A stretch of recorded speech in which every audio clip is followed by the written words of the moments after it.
Hello દોસ્તો, આપણે special Gujarat police ભરતી માટે જીસીઆરટી સિરીઝ ચાલુ છે.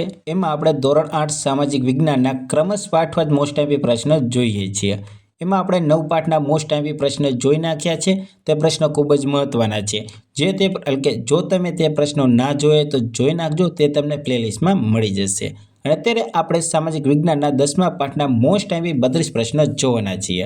દોસ્તો, પાઠનું નામ છે ખનિજ અને ઉર્જા સંસાધન. ખનિજ અને ઉર્જા સંસાધનના આપણે 10મા પાઠના આપણે 32 પ્રશ્નો જોઈશું. એટલે આપણે બધા જ આઈપી પ્રશ્નો જોઈ નાખ્યા તેમ તમારે સમજવાનું. અને લાસ્ટમાં તમને આ પાઠના પ્રશ્નોમાંથી એક વિધાનવાળો સ્ટાર પ્રશ્ન પણ આપવામાં આવશે, એટલે લાસ્ટ સુધી બન્યા રહેજો. તો ચાલો દોસ્તો, શરૂ કરીએ આજના પ્રશ્નો. અને આ દોસ્તો, હજુ સુધી જો તમે અમારી ચેનલ સાથે જોડાના નથી તો જોડાઈ જજો, કેમ કે દોસ્તો આપણે વારાફરતી બધા જ પાઠ્યપુસ્તકોના મોસ્ટ આઈપી પ્રશ્ન જોવાના છીએ. તો અમારી ચેનલ સાથે જોડાઈ જજો. તો ચાલો દોસ્તો, શરૂ કરીએ આજના ધોરણ 8 સામાજિક વિજ્ઞાનના 10મા પાઠના મોસ્ટ આઈપી 32 પ્રશ્નો. પ્રશ્ન 1. ભારતમાં ભૂતાપીય ઉર્જા પ્લાન્ટ ક્યાં આવેલા છે? તો દોસ્તો આન્સર આવશે ઓપ્શન બી, હિમાચલ પ્રદેશ અને લદ્દાખમાં. ભારતમાં ભૂતાપીય ઉર્જા પ્લાન્ટ હિમાચલ પ્રદેશ અને લદ્દાખમાં આવેલા છે. દોસ્તો, આજના બધા જ પ્રશ્નો મોસ્ટ આઈપી છે, એટલે ખાસ યાદ રાખવાની કોશિશ કરજો. પ્રશ્ન 2. અબરખનો ઉપયોગ શા માટે વિદ્યુત સાધનો બનાવવામાં થાય છે? તો દોસ્તો આન્સર આવશે ઓપ્શન બી, તે અગ્નિરોધક અને વિદ્યુત અવાહક છે એના માટે. અબરખનો ઉપયોગ તે અગ્નિરોધક અને વિદ્યુત અવાહક છે તેના માટે વિદ્યુત સાધનો બનાવવામાં થાય છે. પ્રશ્ન 3. રશિયા, નોર્વે, યુકે અને નેધરલેન્ડ એ શેના મુખ્ય ઉત્પાદક દેશો છે? તો દોસ્તો આન્સર આવશે ઓપ્શન ડી, કુદરતી ગેસના. રશિયા, નોર્વે, યુકે અને નેધરલેન્ડ એ કુદરતી ગેસના મુખ્ય ઉત્પાદક દેશો છે. પ્રશ્ન 4. ગુજરાતમાં કયા સ્થળોએ ભૂતાપીય ઉર્જા મળવાની સંભાવના છે? તો દોસ્તો આન્સર આવશે ઓપ્શન સી, ઉના અને લસુંદરા ખાતે. ગુજરાતમાં ઉના અને લસુંદરા ખાતે એટલે કે તે સ્થળોએ ભૂતાપીય ઉર્જા મળવાની સંભાવના છે. પ્રશ્ન 5. બાયોગેસના ઉત્પાદનમાં બીજા સ્થાને કયું રાજ્ય છે? તો દોસ્તો આન્સર આવશે ઓપ્શન ડી, ગુજરાત રાજ્ય. બાયોગેસના ઉત્પાદનમાં બીજા સ્થાને ગુજરાત રાજ્ય છે. દોસ્તો, મારા ખ્યાલથી પ્રથમ સ્થાને ઉત્તર પ્રદેશ છે, પણ તમે એકવાર ચેક કરી લેજો.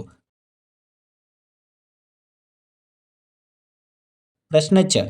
દેશમાં સૌર ઉર્જા મેળવતું અગ્રણીય રાજ્ય કયું છે? તો દોસ્તો આન્સર આવશે ઓપ્શન બી, ગુજરાત રાજ્ય. દેશમાં સૌર ઉર્જા મેળવતું અગ્રણીય રાજ્ય એટલે કે પ્રથમ રાજ્ય ગુજરાત રાજ્ય છે. પ્રશ્ન 7. અબરખનો ઉપયોગ શેમાં થાય છે? તો દોસ્તો આન્સર આવશે ઓપ્શન એ, વિદ્યુતના સાધનો બનાવવામાં. અબરખનો ઉપયોગ વિદ્યુતના સાધનો બનાવવામાં થાય છે. પ્રશ્ન 8.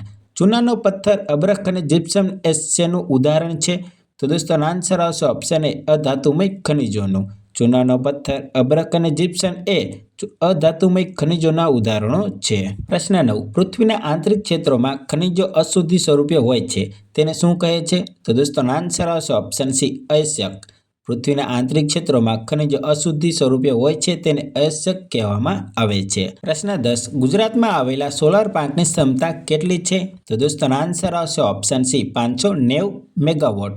ગુજરાતમાં આવેલા સોલાર પ્લાન્ટની ક્ષમતા 590 મેગાવોટ જેટલી છે. પ્રશ્ન 11. ગુજરાતનું સૌથી મોટું તેલ ક્ષેત્ર કયું ગણાય છે? તો દોસ્તો આન્સર આવશે ઓપ્શન ડી, ભરૂચ જિલ્લાનું અંકલેશ્વર. ગુજરાતનું સૌથી મોટું તેલ ક્ષેત્ર ભરૂચ જિલ્લાનું અંકલેશ્વર ગણાય છે. પ્રશ્ન 12. ભારતમાં બોમ્બે હાઈ એ શેનું મુખ્ય ઉત્પાદક ક્ષેત્ર છે? તો દોસ્તો આન્સર આવશે ઓપ્શન ડી, પેટ્રોલિયમનું. ભારતમાં બોમ્બે હાઈ એ પેટ્રોલિયમનું મુખ્ય ઉત્પાદક ક્ષેત્ર છે. પ્રશ્ન 13. કોલસામાંથી મેળવેલી વીજળીને શું કહે છે? દોસ્તો મોસ્ટ આઈપી યાદ રાખજો, અને આન્સર આવશે ઓપ્શન બી, તાપ વિદ્યુત. કોલસામાંથી મેળવેલી વીજળીને તાપ વિદ્યુત કહેવામાં આવે છે, ના કે અશ્મિ વિદ્યુત. યાદ રાખજો. પ્રશ્ન 14. પવનચક્કીઓના સમૂહને શું કહે છે? દોસ્તો ખાસ યાદ રાખજો, અને આન્સર આવશે ઓપ્શન સી, વિન્ડ ફાર્મ. પવનચક્કીઓના સમૂહને વિન્ડ ફાર્મ કહેવામાં આવે છે. પ્રશ્ન 15. ગુજરાતમાં વિન્ડ ફાર્મ ક્યાં આવેલા છે?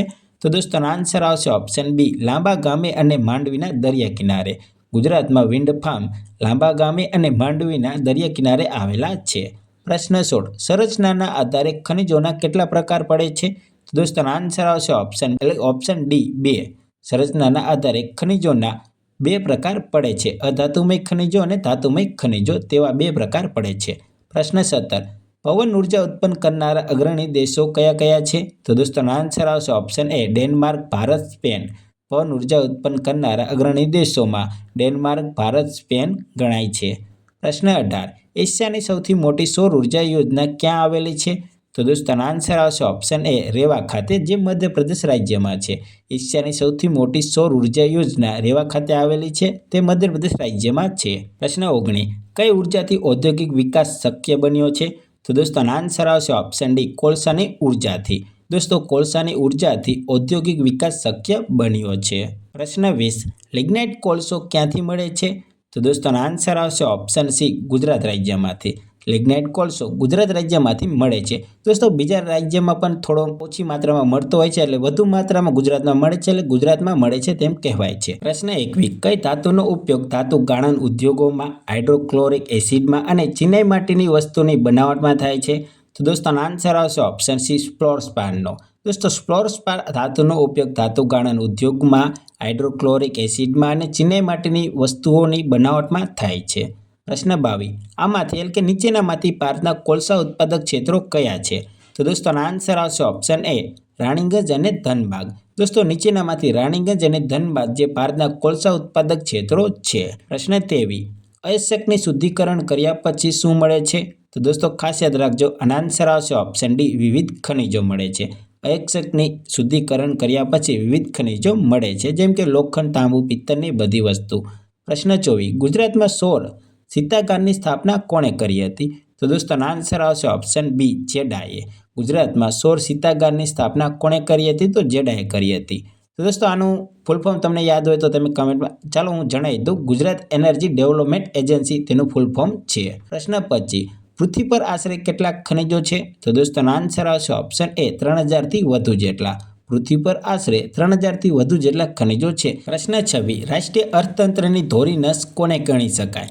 તો દોસ્તો આનો આન્સર આવશે ઓપ્શન બી ખનિજોને. રાષ્ટ્રીય અર્થતંત્રની ધોરી નસ તરીકે ખનિજોને ગણી શકાય છે. પ્રશ્ન 27. ગુજરાતમાં સૌપ્રથમ ખનિજ તેલ ક્યાંથી પ્રાપ્ત થયું હતું? તો દોસ્તો મારા ખ્યાલથી બધા જને ખ્યાલ જ હશે. આનો આન્સર આવશે ઓપ્શન એ આણંદ જિલ્લાના લુણેજ ખાતેથી. ગુજરાતમાં સૌપ્રથમ ખનિજ તેલ આણંદ જિલ્લાના લુણેજ ખાતેથી પ્રાપ્ત થયું હતું. પ્રશ્ન 28. સ્ટોરેજ બેટરી અને ઝિંક ઓક્સાઇડની બનાવટમાં શેનો ઉપયોગ થાય છે? તો દોસ્તો આનો આન્સર આવશે ઓપ્શન ડી શીશુનો. સ્ટોરેજ બેટરી અને ઝિંક ઓક્સાઇડની બનાવટમાં શીશુનો ઉપયોગ થાય છે. પ્રશ્ન 29. સુરતમાં કઈ જગ્યાએ લિગ્નાઇટનો અનુમાનિત જથ્થો છે? તો દોસ્તો આનો આન્સર આવશે ઓપ્શન બી તડકેશ્વર ખાતે. સુરતમાં તડકેશ્વર ખાતે કે તે જગ્યા છે ત્યાં લિગ્નાઇટનો અનુમાનિત જથ્થો છે તેમ કહેવામાં આવે છે, એટલે કે તેવો અંદાજ છે. પ્રશ્ન 30. જૈવિક કચરો સળગવાથી કયા વાયુઓ છૂટા પડે છે? દોસ્તો ખાસ યાદ રાખજો, આનો આન્સર આવશે ઓપ્શન બી મિથેન અને કાર્બન ડાયોક્સાઇડ. જૈવિક કચરો સળવાથી મિથેન અને કાર્બન ડાયોક્સાઇડ વાયુઓ છૂટા પડે છે. આ પ્રશ્ન ફોરેસ્ટ ગાર્ડની પરીક્ષામાં પૂછાણો હતો. પ્રશ્ન 31. બોક્સાઇટમાંથી શું મેળવવામાં આવે છે? તો દોસ્તો આનો આન્સર આવશે ઓપ્શન ડી એલ્યુમિનિયમ. બોક્સાઇટમાંથી એલ્યુમિનિયમ મેળવવામાં આવે છે. પ્રશ્ન 32. વિશ્વનો સૌથી મોટો ભૂતાપીય ઉર્જા પ્લાન્ટ ક્યાં આવેલો છે?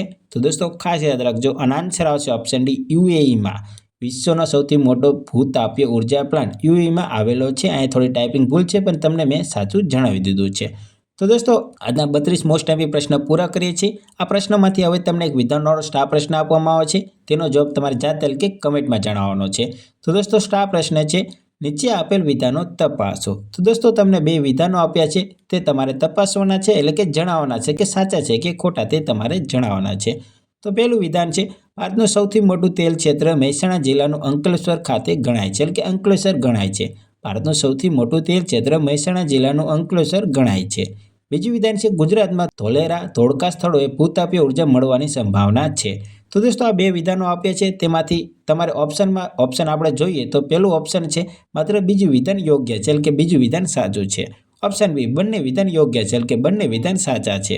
ઓપ્શન સી બંને વિધાન અયોગ્ય છે, એટલે કે બંને વિધાન ખોટા છે. ઓપ્શન ડી માત્ર પહેલું વિધાન યોગ્ય છે, એટલે કે પહેલું વિધાન સાચું છે. તો દોસ્તો આ 2 વિધાનમાંથી કયા વિધાન સાચા છે, કયા વિધાન ખોટા છે, ટૂંકમાં તમારે ઓપ્શન જોઈને તમારે આનો આન્સર કમેન્ટમાં જણાવવાનો છે. અને દોસ્તો આપણે લાસ્ટ વિડીયોમાં ધોરણ 8 સામાજિક વિજ્ઞાનના પાઠ 9ના પ્રશ્નો જોયા ને ત્યારે તમને જે સ્ટાર પ્રશ્ન આપ્યો હતો તેનો અત્યારે હું રાઈટ આન્સર આપું છું. તો દોસ્તો આપણે લાસ્ટમાં આ સ્ટાર પ્રશ્ન જોયો હતો, એટલે કે નીચે આપેલ વિધાનો તપાસો. તો દોસ્તો તમને આ સ્ટાર પ્રશ્ન આપ્યો હતો તેનો આન્સર તમારે કમેન્ટમાં જણાવવાનો હતો.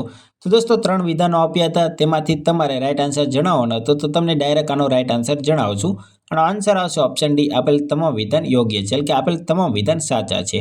દોસ્તો સંસાધનો ગુણધર્મ ઉપયોગિતા છે, સાચું છે. ખનિજ કોલસો વિરલ સંસાધન છે, સાચું છે. પૃથ્વી પર મીઠા પાણીનો જથ્થો 2.7% જેટલો છે, આ પણ વિધાન સાચું છે. એટલે કે આપેલ તમામ વિધાન સાચા છે. અને દોસ્તો એક કોષ્ટક આ જોઈ લો, તમને આમાંથી જો કોઈ પણ પ્રશ્ન પૂછાય તો તમને આવડે તે માટે આ કોષ્ટક એકવાર જોઈ લેજો. દોસ્તો વિડીયોને સ્ટોપ કરીને આ કોષ્ટક વાંચી લેજો. 5-5 સેકન્ડ 2 કોષ્ટક છે, 5-5 સેકન્ડ ઊભું રાખું છું. આ બીજું કોષ્ટક છે, આગળ તમે સ્કીપ કરીને એ વાંચી લેજો અને આ પણ વાંચી લેજો. તો ચાલો દોસ્તો મળીએ બીજા વિડીયોમાં. જય હિન્દ, જય ભારત. અને હા દોસ્તો, ચેનલને સબસ્ક્રાઇબ કરી નાખજો જો ના કરી હોય તો, આવા જ પ્રશ્નો તમને મળતા રહેશે. તો ચાલો દોસ્તો મળીએ બીજા વિડીયોમાં. જય હિન્દ, જય ભારત.